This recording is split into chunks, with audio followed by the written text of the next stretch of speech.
Hello friends. Operational situation at the front on the 6th of March. We will start today with the Kopinski direction, with Avdeevka. We haven't talked about her for a long time. There is a stormy news background today. The enemy reports attacks. On our side, it is also reported that Russian troops have launched an attack in two directions. Well, actually there are the first shots. There is something to talk about. So the first thing we'll start with is that there was a predictable decline in activity. The Russian troops were waiting to get the effect of surprise. Naturally, we accumulated forces, conducted a rotation, and began assault operations. Over the past few days, there have been reports of some activity north of Avdeevka, which had a positional character, and they switched to assault operations. According to the changes, according to the situation that exists today, according to the Avdeevka, it means that we have entered the limits of the zone that we previously had under the control of the APU. And the APU has published footage of a strike already on the Russian position in this area, specifically at about this point. So a gray zone has been added, because the result is unknown, whether it was possible to knock out, whether they retreated to their original positions. But we have this information from yesterday to today. By the end of the day, the fighters themselves had published directly. Today there was the following statement. So a small section of the gray zone has been added here. There have been reports that attacks are coming from the north and west, but there are attacks from the forest area from the north and from the northwest as well. Just the same, they are trying to cling to the western outskirts of the settlement for a small area of terrain that would allow them to transfer additional forces between the landing and those small greenery, or rather the stumps sticking out, which are there, in order to increase the pressure directly on the Avdeevka itself.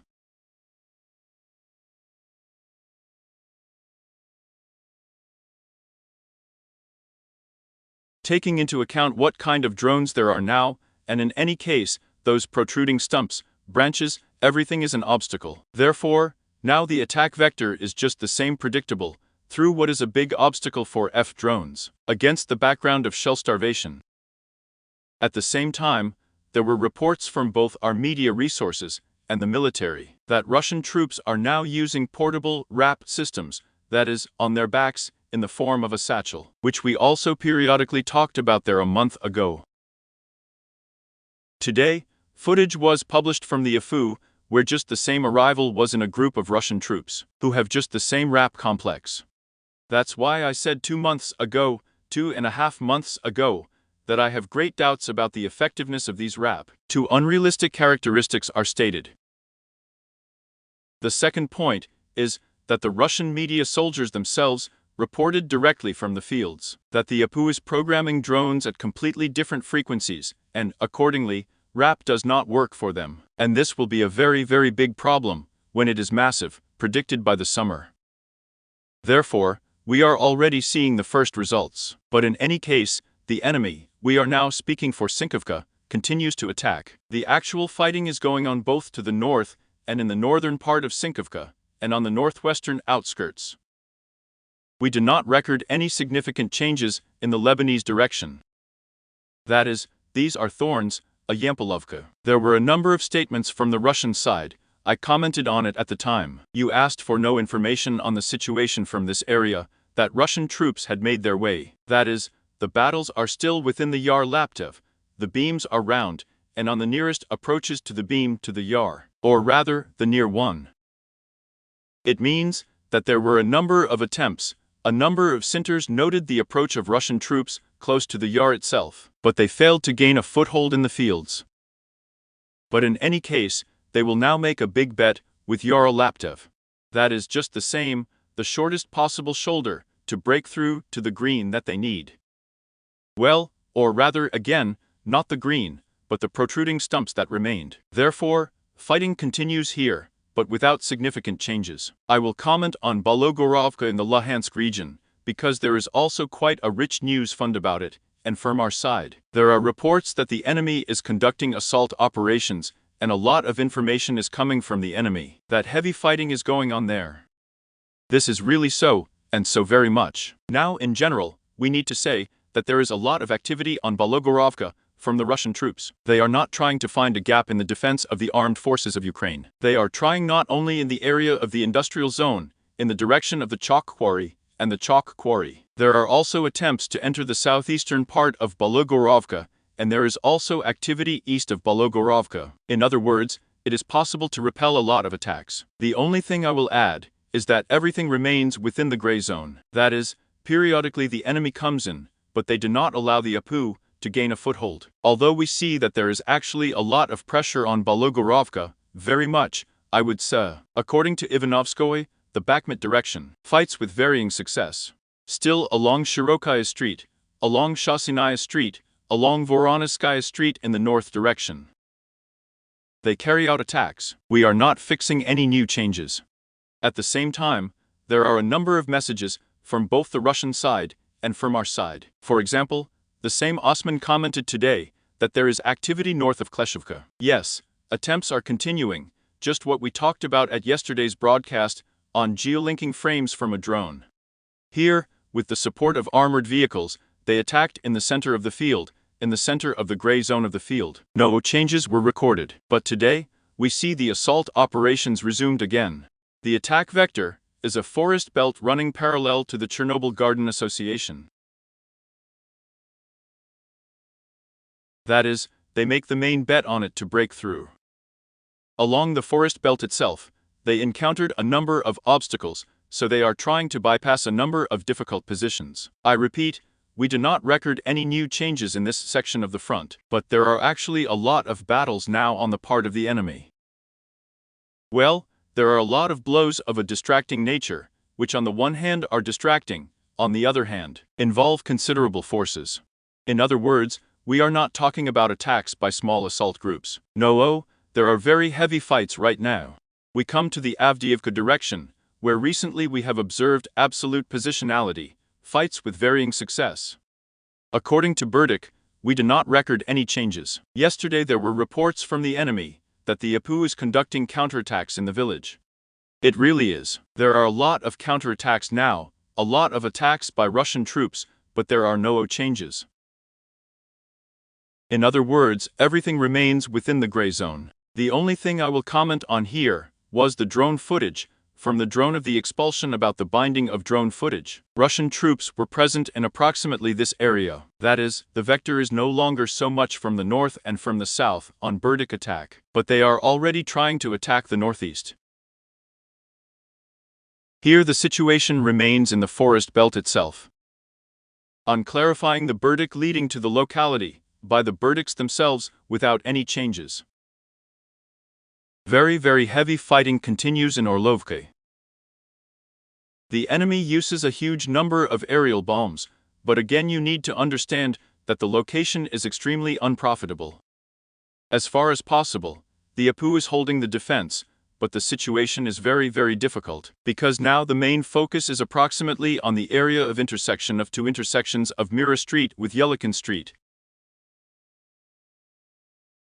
Mira Street, in the old way, here is still Rodyanskaya signed for two intersections. This is what the Russian troops are focusing on now. At the same time, there are a number of attacks south of Orlovka. I will also comment on this. A gray area was added. We have both the Dawn Garden Partnership and the Forest Belt, a small road with a forest belt that leads from the Zaryensky headquarters to this Garden Partnership. So, why is it added? Because Russian troops have launched a number of attacks. We said, they are attacking along the forest belt. Most likely, they can go to a field reservoir, yes, then to a garden partnership. But here a slightly different tactic has been formed. They went not only, it was the Durg, they went in a northerly direction, then south of the Zaryensky rate, they advanced, and tried to circumvent, that is well again to circumvent where they did not expect. The advanced positions of the armed forces of Ukraine, which we concentrated conditionally along the forest belt, on the outskirts of the Dacha village itself, actually strike from the rear. All of this was discovered in time, that is, the Russian troops retreated to their original positions here. I repeat, it was the Durg, so there are no significant changes, but the area has naturally moved into a gray zone, because it is not controlled by any of the parties now. In a subtle way, clarifications were added there was also a counterattack from the AFU. The situation for yesterday, the situation for today has added more gray area. Fights with varying success. In fact, I have a lot of surprises, because on the one hand, we have seen a difficult situation. We have seen a really rapid advance of Russian troops in a number of areas. But now we are looking at the same verdicts, and the situation is about the same as it was in the standard, with varying success, but it lasted then for more than 4 months, yes, according to the standard itself, that is, for quite a long time. Therefore, we see approximately the same fights now in Thin and Burdik. Although the enemy is making very great efforts, I repeat, in this sector of the front, but it is possible to restrain. On May Day, the red zone has not yet been marked, a gray zone has been added from my side, who noticed. There are heavy battles going on. Here, Russian troops are also conducting assault operations along Pershutravneva Street. No changes are recorded along Voroshilev Street. Now the main focus is on Ravnia Street. There is an emphasis. We have said that there are several houses in the area of just the same intersection on Voroshilev Street going. We did not mention this because there were minimal changes and the situation remained on clarification. Now fighting is going on in about this area. But this is according to the information that is available today. Actually, there is also a lot of emphasis on the part of the Russian troops. We turn to Krasnogorovka. I have been thinking for a long time how to present this information to you, but I, as I said on the previous broadcast, have very big doubts already. Why? Because the opponent confidently declares and paints everything in the red color of promotion. There were comments from our side that it was possible to completely dislodge the Russian troops, no changes were recorded. Subsequently, there were shots from the southern part. Well, actually, what I want to comment on. Today the enemy, again yesterday he marked his progress, today he also marks the progress of the railway to Lermontov Street. Coming out at the intersection with Vachutina Street. Well, actually, very strange statements against the background of the fact that there are no drone shots at all. Although there were a lot of shots from the Russian side before, and they just showed this area. Specifically, where they came in, where they carried out assault operations, where the landing was in the area of the 8th of March Street. Berezhnya, where there were battles, Shevchenko Street, that is, everything happened in this area. Then the shots from the third assault.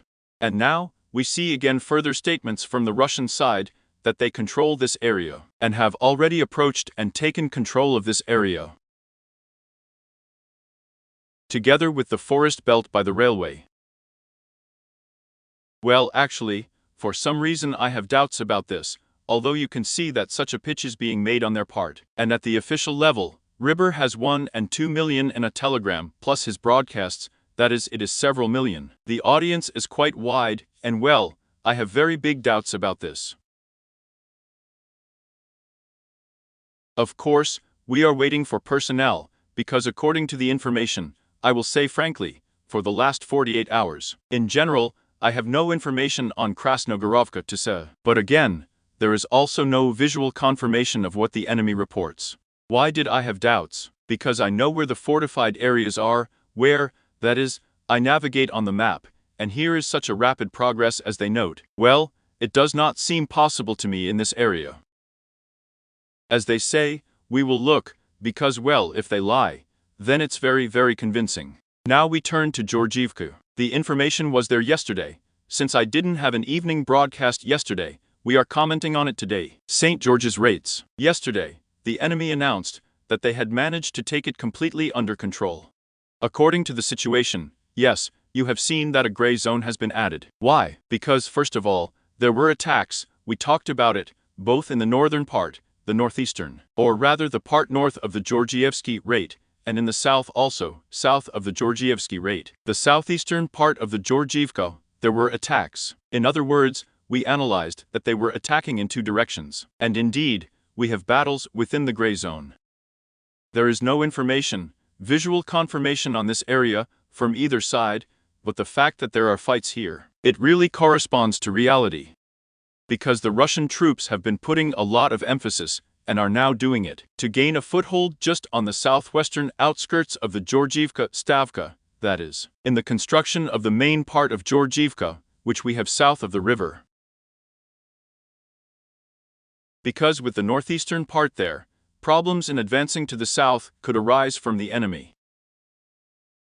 Well, as they say, we will wait for official information, in the form of at least geolinking frames from drones.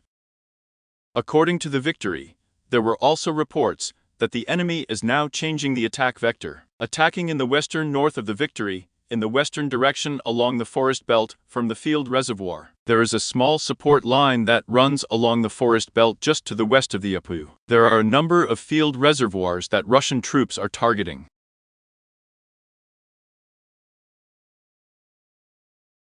That is, again, the vectors, so they seem quite strange today against the background of Novomikhailovka.